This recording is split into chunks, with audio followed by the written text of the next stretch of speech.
La mission d'IBA est de protéger, d'améliorer et de sauver des vies. La question qui s'est posée il y a quelques mois d'ici était de dire c'est bien de protéger et de sauver des vies, mais dans quel monde voulons-nous sauver ces vies? Donc on a une énorme cohérence entre le fait d'améliorer la situation de l'humain dans sa santé, mais aussi dans son environnement. Donc l'objectif 1, réduire l'empreinte écologique de la société et de ses employés. Maintenant, après une grosse année, nous en sommes encore dans les phases je dirais, d'analyse, d'évaluation et de détermination, de définition de notre stratégie, de nos objectifs pour le futur.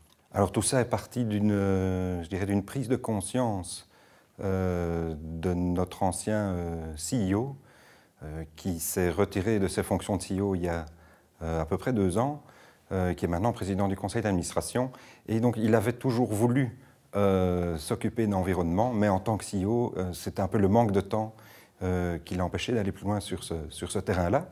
Et donc il y a au mois de septembre de l'année passée, avec un peu plus de disponibilité en tant que président du conseil d'administration, il a lancé un appel à volontaires parmi l'ensemble des employés d'IBA à Louvain-la-Neuve pour mettre sur pied un groupe de collègues et d'employés motivés à l'idée de s'occuper d'environnement dans la société.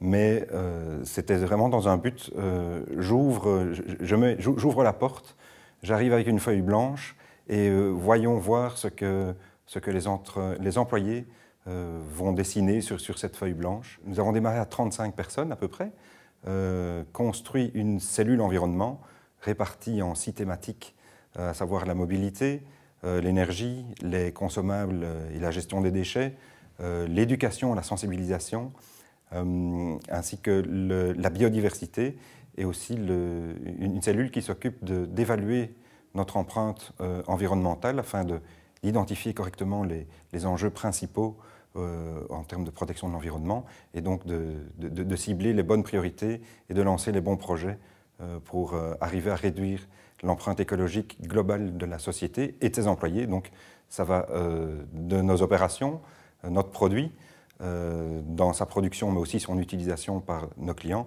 et également alors le comportement, je dirais, à caractère protecteur de l'environnement chez nos employés et dans leur famille. On a installé des panneaux photovoltaïques sur le toit de l'entreprise. On a la cellule mobilité qui fait partie de notre cellule environnement, existe depuis quelques années maintenant. On a développé le leasing de vélos électriques pour les employés, développer les infrastructures d'abri vélo, de douches, etc. dans l'entreprise pour favoriser la mobilité douce.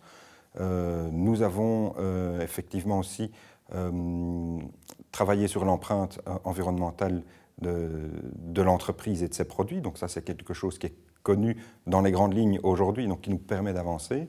En termes de sensibilisation et d'information, on a fait, pas plus tard que la semaine passée, ce qu'on appelait la Green Week.